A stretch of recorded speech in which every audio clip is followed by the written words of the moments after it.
Right, next talk will be by Gauthier Gidel from University of Montreal. He's an assistant professor in my department of computer science, and he's gonna tell us about robustness.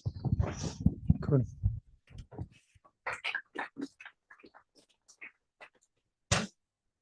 Thank you, Yosha, for the introduction, and thank you to all the organizers. I think the Simons Institute is a happy place for me, so I'm really happy to be back here. And yeah, today I want to talk about robustness and adversarial robustness of LLM safety. So I think for the motivation, everybody is on board with the motivations. You know, large language models have been, I think, have surprised me and surprised a lot of us in 2022, and the capabilities of these models are still increasing, and they are getting better and better. And the problem is that with great power comes great responsibility. With these large capabilities, you can produce misinformation, write hate speech, do a bunch of things that we would like we would like the model not to do, or we would like to mitigate at least. Safeguards do exist, but the question is like, how robust are they? And I'm going to try to really formalize what I mean by robustness and try to provide you ways to kind of assess this robustness. But before that, I want to talk about the elephant in the room, which is this. So I don't know if you're aware of this, this phenomenon, this intriguing property of neural network, as it was called at the time. It's called adversarial examples. Who has heard of adversarial examples before? Almost everyone. I will still do it for the few persons who didn't raise their hand. So you have these pictures that is classified as a pig by a standard ImageNet classifier.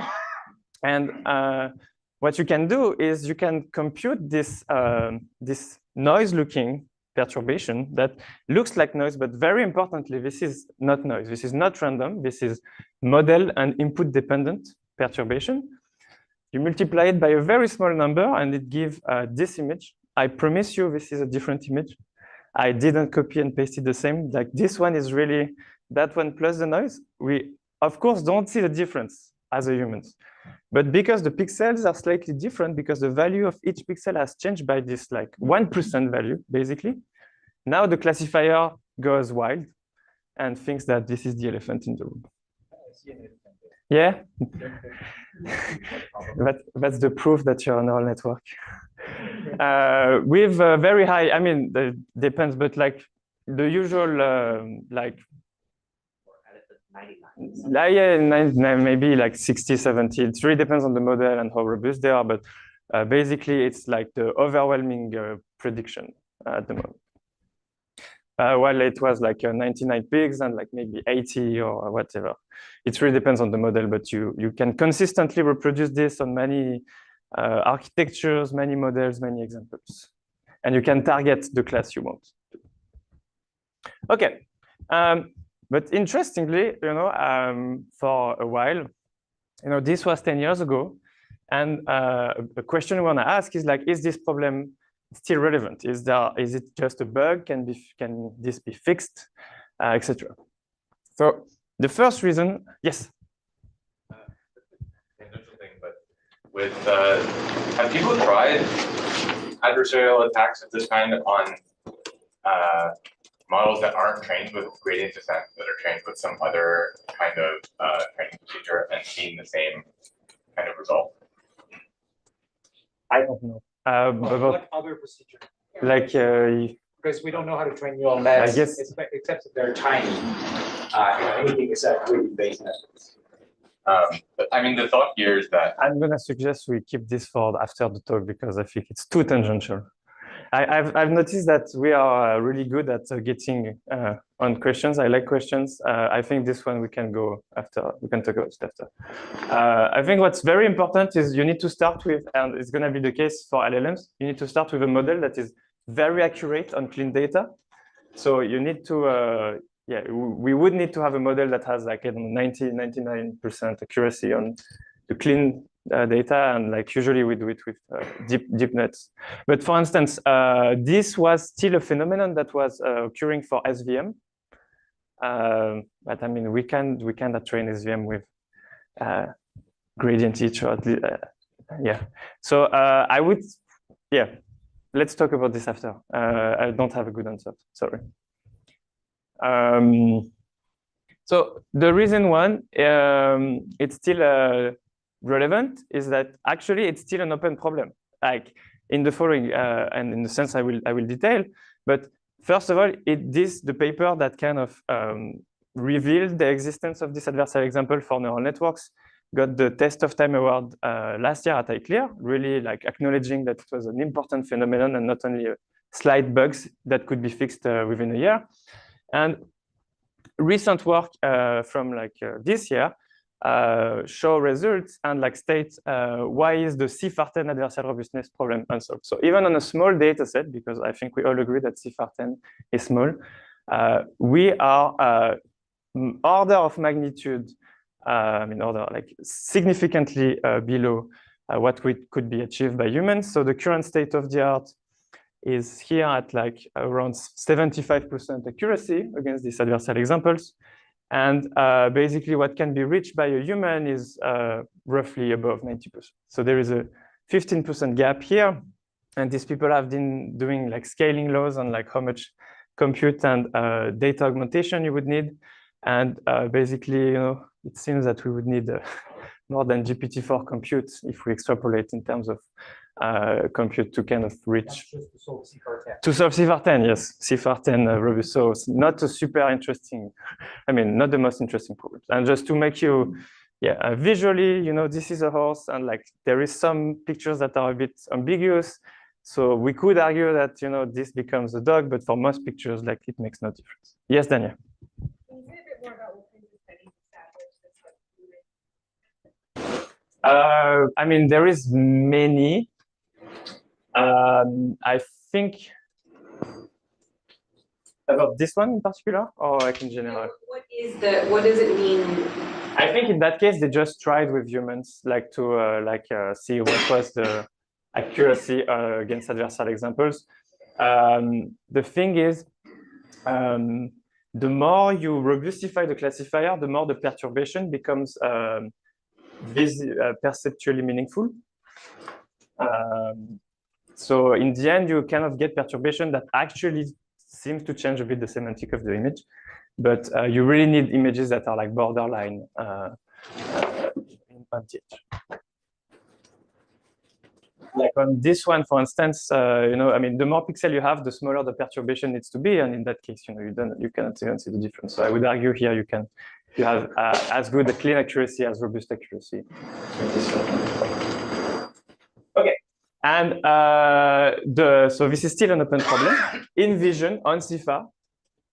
And then the reason too is that like this risk is significantly more serious in the case of LLM. So it was fun to play with CIFAR10 and to try to robustify these models, but people could argue that this was not a meaningful threat. Like who would compute this perturbation on images and like print them on their sweater. I mean, some people did it, but it's not something that will threaten, has huge consequences.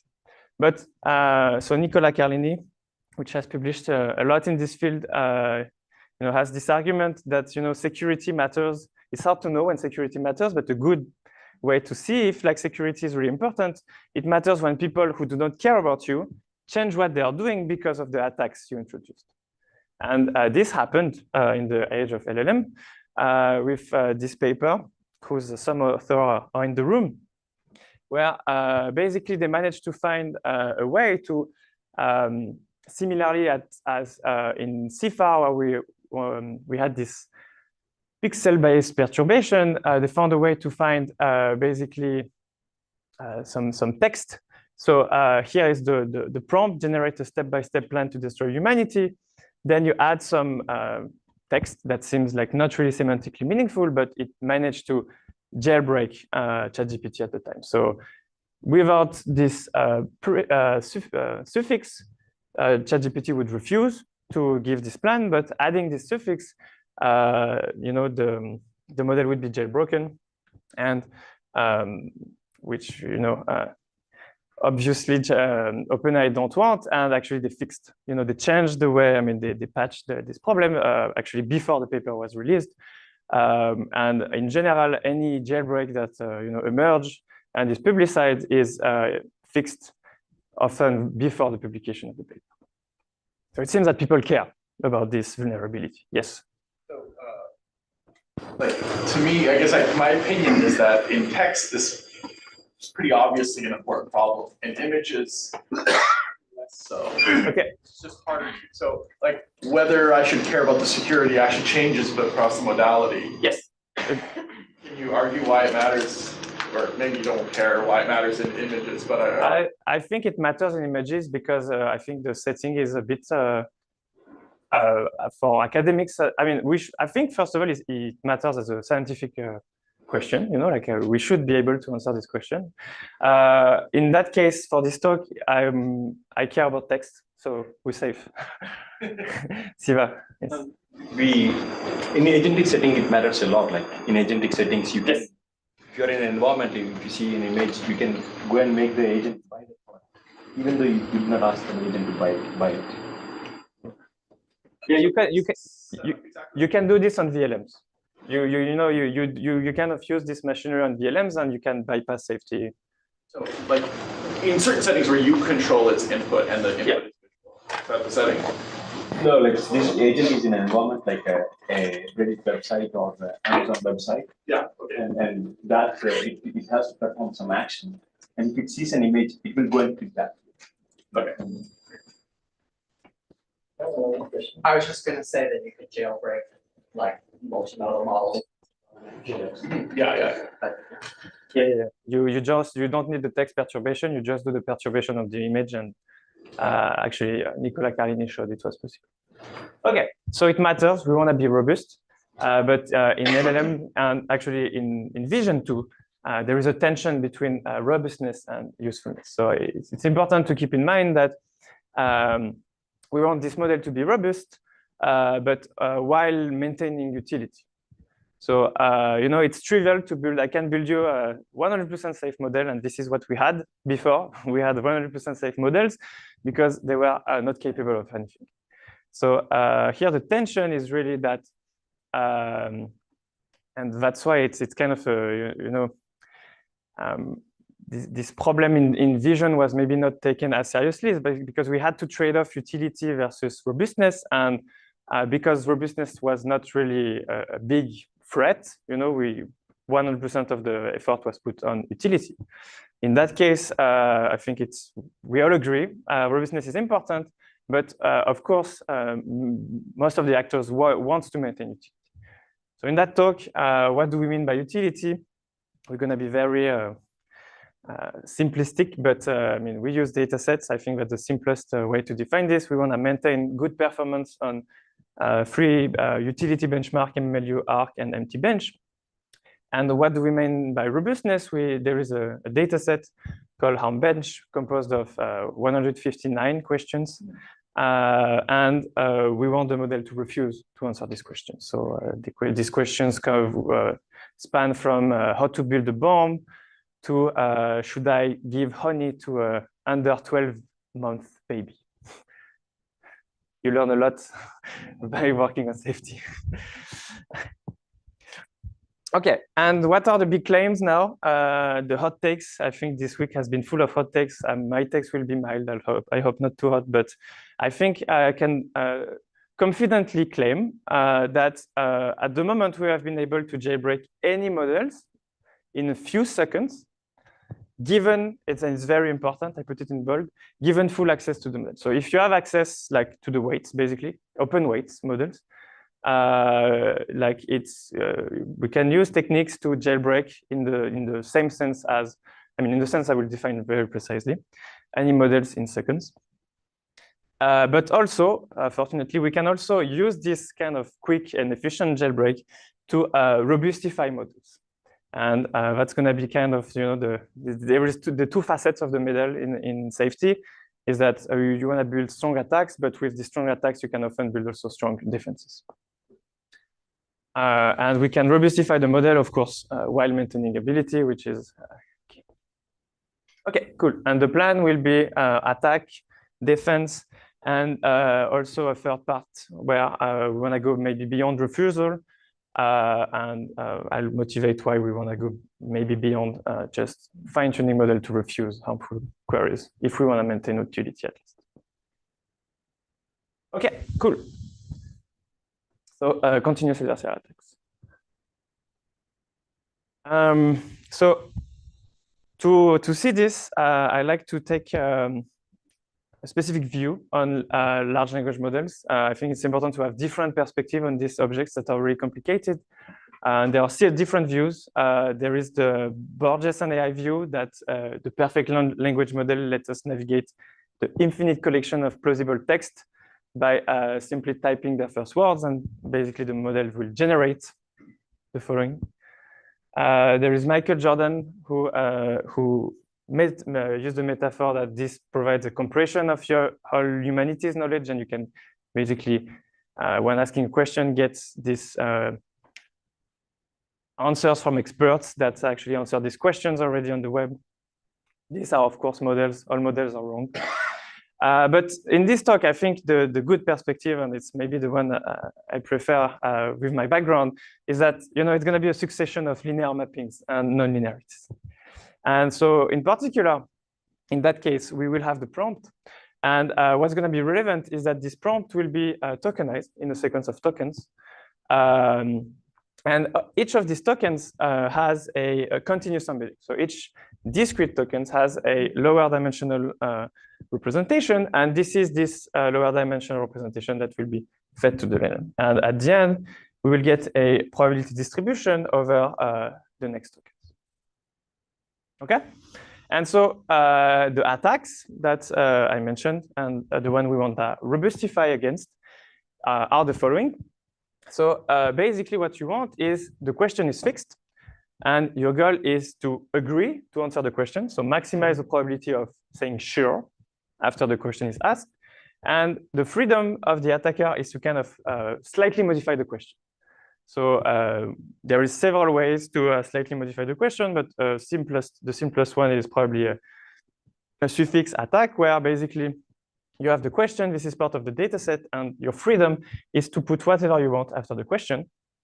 And your goal is actually to make the model say, sure, here is how to build it.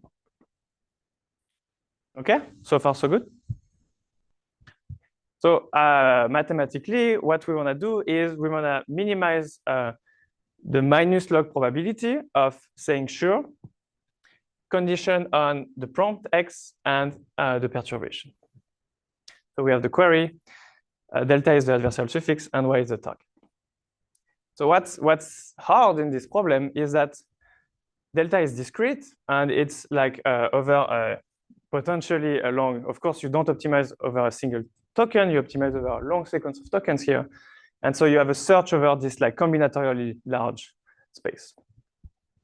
So how to do this? One of the first methods proposed, and which is the one I showed before, is called greedy coordinate gradient. So the idea is really to be greedy, meaning in a loop, we're going to compute the loss of some harmful continuation given the perturbation. We're going to pick, we're going to have a heuristic to pick basically the most promising token to be replaced. And we're going to just, in a greedy way, evaluate like all our most promising token to see if the loss decreases. So meaning like if we have this, if we try this new token, whether or not it makes more likely to agree. And if you repeat this enough and like you do it so like token by token, you will have the loss decreasing. And in the end, after a somewhat expensive search that is really purely greedy, you will get potentially attacks in this case. Okay? Yes, Juan? Heuristics are actually used in practice for So at the moment, so you can compute the gradient of the loss and use like basically the tokens that are the most correlated with the gradient. But there is also like some heuristic are just to try everything and like maximize the number of evaluation you do to kind of go down faster. So it's not clear that the gradient is informative. People have been trying a lot of stuff, but the main thing is really to try a bunch of candidates. And so the problem with this is that this is very expensive. You know, for only one query, you have to go over this loop, this greedy loop, many times. And it's some sense too greedy. You know, you try to optimize the first token, and then you fix it, you optimize the second one, etc. And so there is no guarantee, but also we know that this might be, you know, sometimes greedy will not find a good solution. And so on some Robustify models, this attack will not work anymore. Okay. So what we proposed, like how do we wanna move beyond that? The idea was to relax, you know, consider a continuous relaxation. So we were, you know, instead of looking for discrete tokens, we could actually realize that, you know, this suffix was, you know, also living in the embedding space. And instead of looking for one of the discrete embedding that corresponds to a valid token, we would just, you know, optimize over, you know, this continuous space. And what's, you know, useful with that is that now that we are in a continuous space, we know how to do search. We are like way better as, you know, machine learning people. We know how to do search in high dimensions. So we'll use our favorite tool, which is gradient descent. And so, yes. It only gives you the first token. Oh, you can do this at the same time. You can compute the gradient for all the tokens. No, the first token of the response. Yes. So very good. Okay. Very good point. I mean, here I put sure you can actually optimize over like a longer response. Sure, here is how to build the bomb. But yes, you actually the target. I agree with you. The target is somewhat restrictive in the sense that there is many ways to agree to a query. What seems to work is that once you manage to make the probability of agreeing high, the model will keep generating and keep answering the question, which is kind of the trick here because, you know, what is the meaning of asking a question if you already know the answer? But yeah, that's the idea. And there is a lot of actually potential follow-ups trying to kind of be a bit more flexible with the target. But the simplest technique works. So yeah, we do gradient ascent. It occurs that we do sign gradient ascent for some weird reason. It seems to work better. But yeah, we can optimize a bunch of continuous token like this and find a continuous embedding that does not correspond to any discrete token, but that would you know, change the representation in the LLM such that sure is now the most likely next token. And this can be useful for many reasons. So this is this work has been you know, work of two students in my team that are here, Sophie and David. So if you have more questions, please ask them. And also some work with some fantastic collaborators from Germany, Leo and Stefan. Alessandro from Mila. But yeah, so this is useful for many reasons. So we can, as I said, jailbreak open weights with this. And we can also, we showed like in the paper, many other applications, actually, we can break unlearning. So like models that have been fine-tuned not to know about certain things can actually, we can use this soft token to kind of make them, in some sense, remember what they had forgotten. Okay. But maybe the second aspect why it's going to be super useful is that because it's a very efficient attack, we can actually use it for adversarial training. We have a great attack, so we can actually probe the model, like the vulnerabilities of the models very efficiently and train online against these perturbations. Before that, just a proof of, I mean, experimental proof that you know, we have actually, it actually works. So each bar corresponds to a different attack. The attack we propose is in green. We have different models. So at the time, Vicuña, Mistral, Llama 2 were the main models. And we also have a Mistral with circuit breaking, which was a way to robustify these models, and Llama 3 with circuit breaking. So what you see is the attack success rate. So higher is better. So we see we reach 100% success rate. So we break basically the models. We jailbreak on all the examples, all the models. And what's even more important and interesting is the time taken to find this jailbreak in seconds. You see that we take order of magnitude less time than the other attacks to actually have a higher success rate. Yes? When you're doing the search in the embedding space, is it more interesting when you want to add additional constraints on your perturbation? Let's say, for example, for intelligibility or stealthiness. You see stealthiness? Yeah, when you want to make it intelligible, so that I see. So I mean, that's one of the tricks. There is no free lunch here. It's hard. I mean, to kind of convert this continuous perturbation into a discrete one. It actually doesn't work. At least if you do it naively, because you need to kind of find the closest embedding that corresponds to a discontinuous prompt, and like the loss landscape is quite discontinuous. I mean, not discontinuous, but not very smooth. So yeah, this is for open weights models, and so you can do it at home. So that's kind of the good, the positive note is that if you have the models, you can jailbreak it and like test its vulnerabilities with this. But if it's a closed source models, you cannot actually do. And the second good news is that because it's very cheap and very efficient, you can actually use it to do adversarial training. So you can on the fly compute the optimal perturbation against your current model and like train it against this worst case.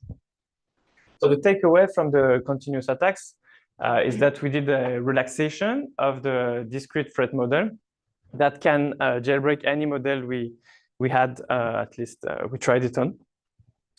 And if we were to be robust against that, if we were able to robustify against this, maybe by putting maybe some constraints on this soft token, it would provide a worst case guarantee against a discrete attack. Because we have a continuous relaxation, it would provide the worst case guarantees. The problem is like this worst case guarantee here is vacuous because we break everything. But if we had models that were able to be, I don't know, 50% accurate, we would have this worst case guarantee, assuming that our search, our gradient-based search was finding the best continuous attack. But yeah, the good news, this is the bad news, but the good news is we can use this for training. Yes. Yeah, on that, if you are able to adversarially train against these continuous ones, is it guaranteed to not work in the discrete case? Will I not be able to find? I see.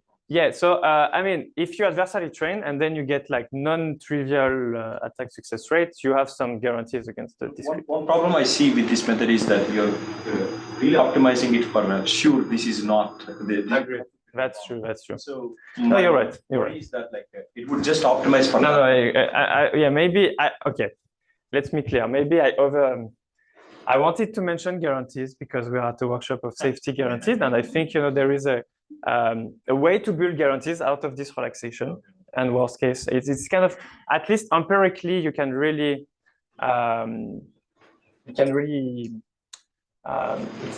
if you build a model, it's a very quick and efficient way to kind of see how robust is actually your model against this worst case. And the guarantee is local, right? I mean, because it's 30%. Yeah. That's why I said, assuming we have correctly solved we solved the search. You mean the continuous search? Yes. But it doesn't give you a prefix guarantee. So you would need to do it like, it's always within the threat model. So, like if you do the search against suffix, you will get suffix guarantees if you put in the middle, etc. But this is cheap, so you can try them all. It's more just a hint that could be a good tool to build somewhat empirical guarantees. That's not the focus on the paper, but I felt it was worth being mentioned in this workshop. Okay, so adversarial training.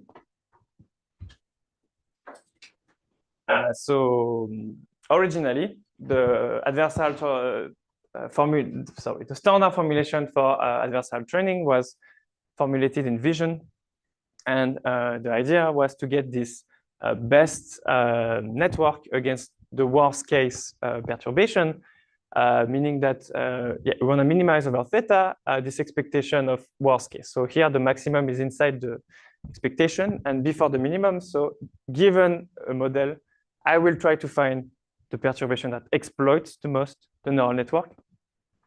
And what's really important here is like, I mean, this is standard, X is the input, Y is the desired output, and T is the threat model. So this is what you will allow the adversary to. Yes, I think it's. Or just white hat. I think I did a mistake here. I thought I would have no typo in this talk, but I guess it's impossible. It's Y hat.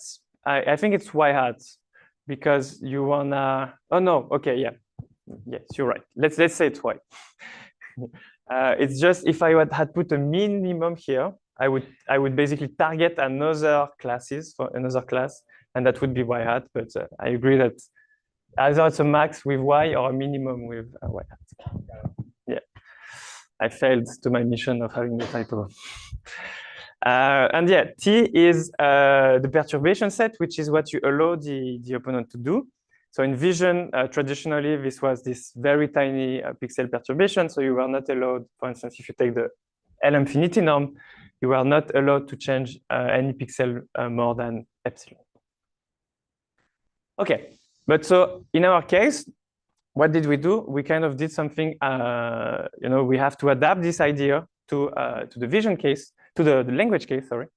And so what did we do is we kind of took a lot of inspiration from the vision case, and we crafted the attack this way. So instead of having them as a prefix and a suffix, which is arbitrary to a certain extent, how much is the size of the prefix and the suffix, we decided to kind of allow small perturbation of the embedding of the current attack.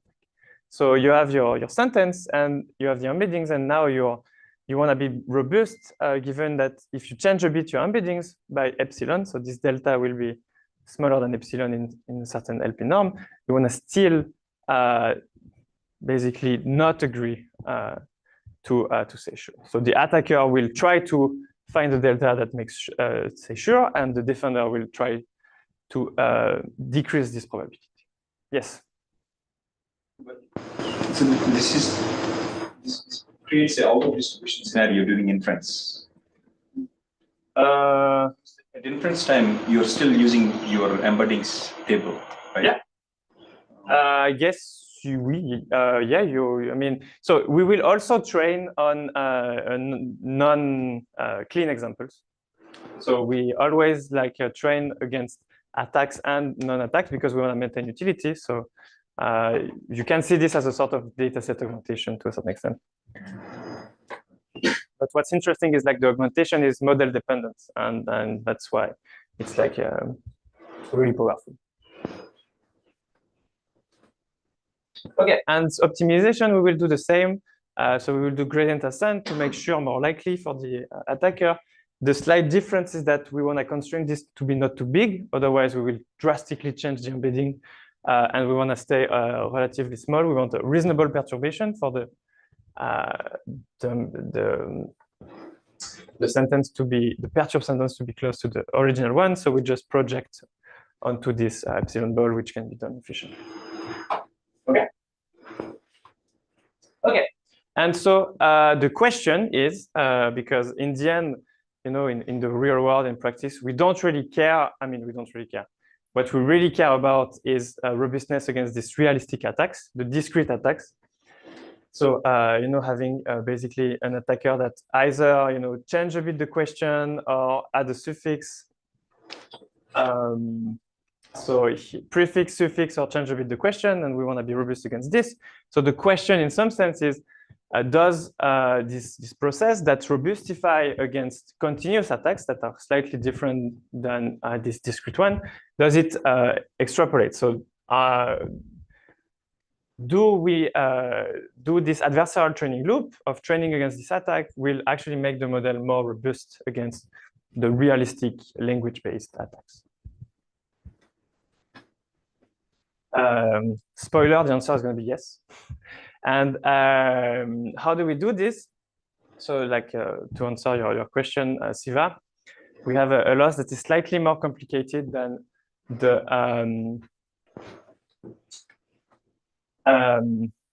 one I presented in the adversarial training. So what we want to do is we want to find a neural network that minimizes this loss.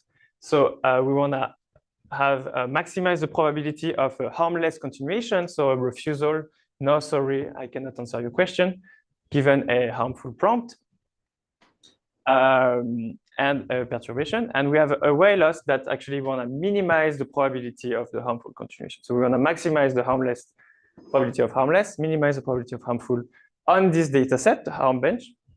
And we want to do it against an adversary. What's very important is that for each input, we will compute this adversarial attack. So this like maximizer of the loss that I just showed. And we want to do gradient descent against this modification. The second thing is that here is the data set of harmful queries. So X is a harmful query. Y is a harmless continuation. Y hat is a harmful one. And we have also just a utility data set to maintain the capabilities of the models, where we just do standard utility training. Yes? Do you have any intuition for how this adversarial training hurts the model? From a high level, it feels like this adversarial training has to increase its complexity in some way, which should hurt generalization somewhere. Like it's fixing this robustness problem, but is there somewhere else where the models are getting somehow worse? I mean, yeah, the decision boundary has to be way much more complex to a certain extent. So in vision, at least, we have good ideas because it's been more time, and so there is this idea that actually some of this invisible texture that were actually computed, the adversarial examples, were useful for classification. So the model were actually learning to identify this texture to classify. The problem is that these textures were very brittle and could be actually modified by this epsilon change of the pixels. So in some sense, in vision, it seems that adversarial examples were part of the data set. There was some correlation between very brittle texture and the labels. And so all the models were learning them, which induced the fact that these attacks were transferable and were ended up being somewhat semantically meaningful. It's a longer story. But for this reason, it hurted generalization because by robustifying the model, you were forbidding the model to use these textures. In that case, I'm not as sure because the research is way much more ongoing. But for sure, if we don't add the utility, the model will just learn to refuse. I mean, that's why we have this away and toward actually. Yeah, because like the toward says like basically want to increase the probability of saying no. So without the utility, you just learn to say no all the time, and you becomes this like 100% safe model. So there are other tensions here in the case of language models. Yes, sir. Along those lines, I wonder if people have studied how increasing capability, like increasing generalization, because you have no data or data models or very better for training, how does that affect robustness? Like, is there a natural path by which just making the model better understand, better generalize, better understand the world, it's less susceptible to attack, or is that hypothesis not working? Or maybe more, but and I mean really generalization, because of course, if it starts overfitting, it's going to be more susceptible to attacks. I'm not sure. I feel like one problem is that the more capable you are, the more path there is to kind of because there are always bounded capacities. It means that you always exploiting things that are at the edge of the capabilities, and like if you increase capabilities, you have more things at the edge. So like for instance, previous models, you could use low resource languages to kind of jailbreak them because they were like safety fine-tuned in English. And so asking the question in French was working. Actually, Ethan has an example where the model was answering in French. I don't know if you remember about the safety jailbreaks. So, you know, you can, if the model becomes more capable, you can embed the jailbreak in a game that is very complicated and like, so I'm not sure, but yes. What? The attack surface increases, so that people think that it gets more susceptible to attacks. Oh yeah, I agree. But it's hard to study these big models that we don't have access to. But in general, I think That question could be studied at the smallest. yes, yeah, but it's like will it? I guess. Will the finding extrapolates to larger one? I'm not sure. Yeah, so the key difference with like previous adversarial training was that our attack is continuous with respect to the previous work that was doing GCG, so really trying to compute the worst case suffix and like trying to robustify against this suffix. We kind of bypass this problem by taking a sort of continuous relaxation and allowing for way more efficient attacks.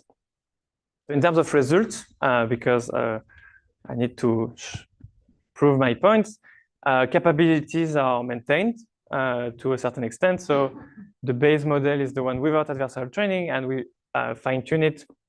And so what we see is that up to small losses, we maintain somewhat capabilities on the main benchmark. So like this is relatively maintained. But in terms of robustness, so lower is better here. We see that the base model was really not robust against GCG. It was the attack success rate was 75%, and we got to basically almost zero. And same for the other one. So here we see the trade-off between utility and robustness. We had to trade off a tiny bit of utility.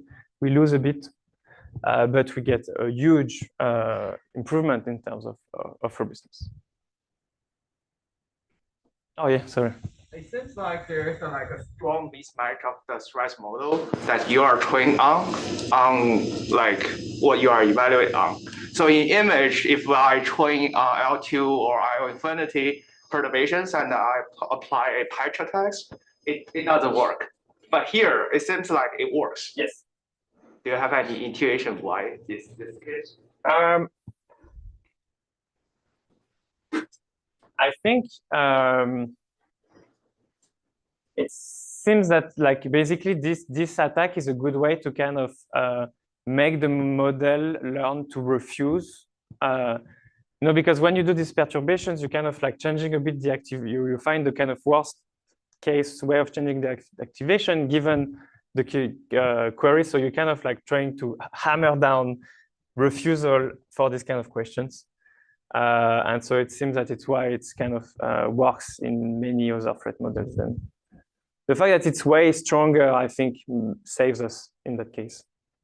Like the continuous relaxation is way stronger, so it's actually good at hammering down the refusal. Yeah. And so last thing, you know, the devil is in the details with these models. We created a data set that looked a lot like the Harmbench data set. So the Harmbench data set is saying, tell me how to build a bomb, tell me, etc. And so we created a data set with the same grammar, but with like harmless questions. So tell me a story about children. The hardest one is tell me how to kill a Linux process, which, you know, should be accepted, but might look harmful.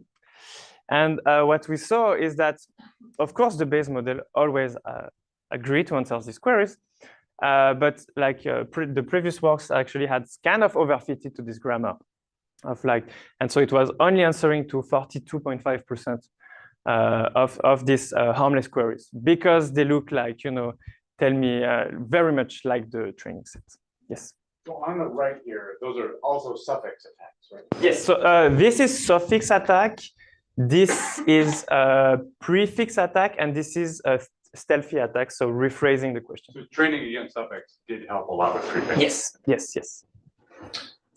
Here, the 1% is the Linux process question. That's we could not make it answer. Cool. So as a summary, we managed to efficiently train with continuous attacks and get robust tests against a different wide range of evaluation on real text against suffix, prefix, and stealthy attack. And in terms of speed up, I think that's important to realize that our attacks were way cheaper. So to achieve these results, we kind of spend something like between 100 and 1,000 times less compute. So if you count the number of forward and backward passes for the baseline, it was of the order of magnitude of like hundreds of millions, while we only have like hundreds of thousands of forward and backward passes. So the training took for us something like 6 hours on a single GPU, while it would take weeks to train the baseline. Cool. So takeaway for this, we can use continuous adversarial attacks to compute cheap worst-case attacks on the fly and train online against it. There is an important trade-off between utility and refusal of harmful requests. As model will keep getting better, the attack surface, the way we could attack the model will increase. And so accounting for this, we want the defense to get better with the models. And so to embed the defense potentially in the models. And also something that has been mentioned, training the model to refuse or accept or aim for acceptance is kind of a hack. Like there is many ways to refuse and many ways to accept. And that can be bypassed and also affect utility. You're training a model to say no to everything, and it might forget to actually say anything useful and become just a model that says no to everything. And that's why we have this last section in the last 10 minutes on how to kind of go beyond refusal for safety training and try not to trade off this utility. And so the idea is to use a special token to indicate refusal. So this is a joint work with Sophie, David, Mehnaz, and Leo. And the idea is to, instead of fine-tuning the model to refuse to answer, which is kind of like, in my opinion, overloading the use of sorry and this token of like the ability to speak the language and actually the ability to just refuse. You just increase the probability of saying no, while you could say no in contexts that are actually relevant. In that case, we propose to fine-tune the model to output this special token that is really just dedicated to harmfulness and basically flagging. It's RF for red flag, to flag a harmful situation. So, or yeah, if it thinks it's misused. And so except for outputting this single token, we do not want to affect the model generation, and it's easier because there is not this overlap between language and refusal, and so it's going to be easier to maintain utility. So an example would be, tell me how to build a bomb, and what would generate the assistant would be first gather potentially and like output the red flag token, realizing that this is a harmful situation, and then you can easily filter and stop, like for instance, answering, or you could if you are in this chain of thoughts, you can decide like just not to output the result of the chain of thoughts, etc. So there have been many related approaches. Ethan talked about judge models to do that. It's a bit different because here we want to really embed this in the model and not having another judge that might become outdated with respect to the main model. So in some sense, this approach is complementary. You could have judges, but also have this red flag token in the base main model to have several layers of security. Okay, and so the high-level implementation is we will fine-tune the model on, once again, harm bench. So you have this generate a plan to destroy immunity. We generated the harmful continuation. And at each step, we inserted this red flag token. And basically, we trained the model to output the red flag token. So increase the probability of outputting this token as if it has, not been generated before. And after that, we trained the model to kind of maintain capabilities, meaning basically keep generating the same thing as it was before the fine-tuning. So we kind of have 3 losses in the end. In any harmful context, we want to generate red flag token as soon as possible, let's say. But after we generated this red flag, what we want to say is we want to keep generating what would have been generated without the red flag. So we want to basically generate the same things. It's I+1 here as the reference model. So maintain capabilities once we have identified the harmfulness of the situation. And of course, on unrelated safe context, maintain utility as it's done most in many works. You would complete the harmful prompt after that? Yes, so it's really in the sense that you train the model to, you don't want to kind of like have this trade-off of like making it unlearn. I mean, you may want to make the model unlearn certain dangerous capabilities, but on like, for instance, on the context of like, should I give honey to a 12 years old, under 12 years old month?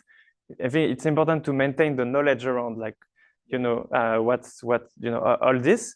And so it's more about outputting the red flag and be like, okay, this is something I should refuse. And the question is more like, tell me why I should give honey to under 12 years old, month old, sorry.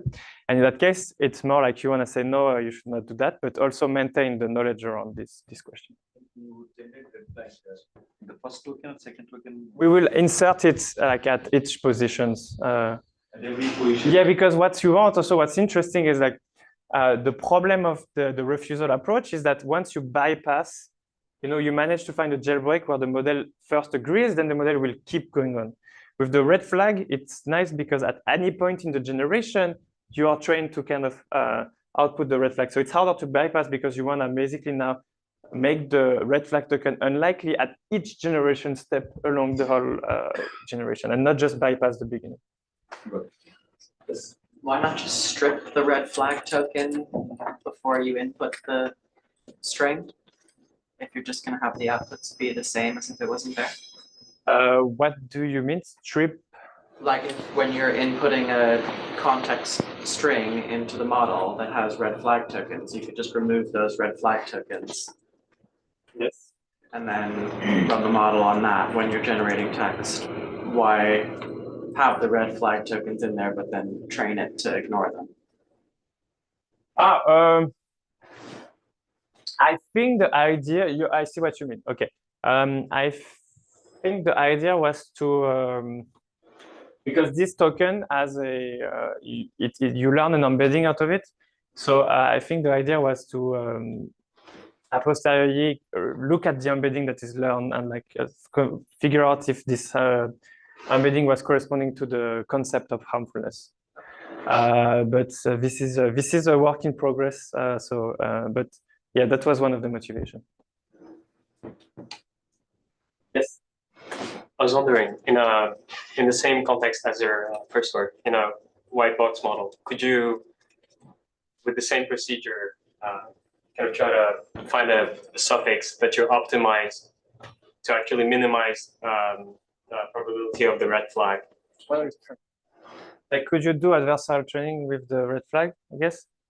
Or you create adversarial examples yes. to minimize the probability yes, of red flag? I mean, the thing is, it would only work on models that have this red flag token, right, and that has been trained like this, but to potentially attack such a model. But what's good, again, is like this red flag will not be shown to the user. So it would be just, it would be a good way to probe the vulnerabilities of your models once it's trained. And that's actually a good thing, is that now refusal, I mean, harmfulness and refusal is not ambiguous. There is only one token to be optimized against, and it's not about optimizing over all the ways to refuse, etc. So I think it has this also virtues of better defining the problems of, you know, what do we want to do? If we want to refuse, we should have some explicit and clear way to signify refusal. Okay. So in the end, we put this together and weight the loss together. And that's great. I have, I think, 2 more minutes and I have 2 more slides or something like that. So we're doing good. We train same like on certain data set for utility and evaluated on the harm-match test split. And basically, long story short, that's great. We maintained utility quite well, actually. On Llama 3, it's actually better to maintain utility. So blue is the base model. Orange is continuous adversarial training, so what I just presented, and green is the red flag token. So what you see is basically utility is maintained. That's great. And we are way much more robust. So here now it's the defense success rate. Sorry, I changed in the slide. So higher is better now. And what you see is that the base model is not that robust against these attacks, against GCG and pair. And we really get a significant up in terms of robustness. Of course, adversarial training is a bit more robust against the adversarial attacks because it has been specifically trained to be robust against this. But what's really interesting, and I want to put your attention on this, and it's going to be I think the last point, is that against pre-filling. So if you have the ability to force the model, to pre-fill the answer. So you have this on like some APIs. You're like, here's the question, and your answer will start by, sure, here is how to do this. And then you let the model generate. So the model is, the base model always agrees to answers. But what's interesting is like now a continuous adversarial training, because you have kind of bypassed the first tokens, has a harder time to be like, oh no, actually, no, I'm not sure. I don't want to answer anymore. While our method is able to output the red flag token, even after you kind of made it say, sure, here is how to answer this question. So we had almost 100% defense rate against pre-fill. Cool. So I will skip this, unfortunately. We also are able to be robust against fine-tuning. So we kind of are able to undo harmful fine-tuning with these techniques. I will skip that, unfortunately. But if you're interested, come to talk to me or talk to Sophie and David about that. And so as a conclusion, continuous attacks can be used to efficiently jailbreak large language models, but they can also be used for adversarial training in an online fashion. And special token can also be used to kind of clarify, specify refusal and have a very specific target for training, and also to, at any time, signifying potential harmfulness. And as a future work, if you remember Ethan's talk, the state of the art at the moment at jailbreaking models is the humans. Humans are the best jailbreaks at the moment. And I think it's important to be aware that that might be due to the fact that our automatic search is bad at the moment, and that the safety might be more brittle than we think if we discover efficient automatic way to do discrete jailbreak. There is a huge gap between what we can do with continuous attacks and discrete attacks at the moment. And if this gap ends being closed at some point, it means that the models are way less safe than we think. So I think we need to pay a lot of attention to this. Thank you, everyone. And I'm here for questions.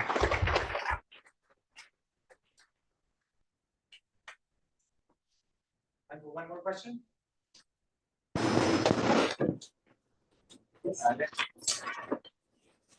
Right. I think I felt bad about not answering your question. So now, please, it's time, or any other.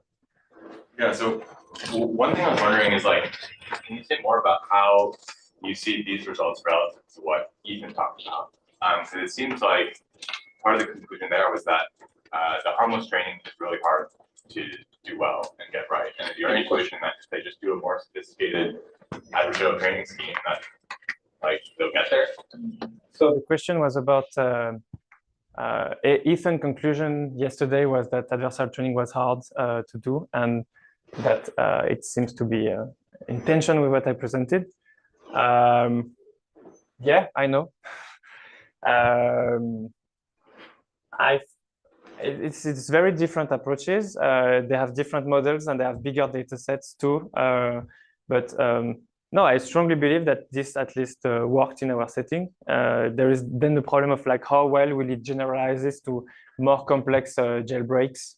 Humans are doing multi-turn jailbreaks. So like, they kind of use several turns of conversation to kind of induce slightly harmful or like, go slowly into the harmful answers. So maybe these models are, maybe because the threat model is more complex, this is why they decided to do this very complex, like more data-driven red teaming. But yeah, I feel it works. I feel like, yeah, my conclusion is like adversarial training seems to work. At least on this settings. All right, let's thank Gauthier one more time. We have a short break, 10 minutes. I do think it's worth pushing to try to do jailbreak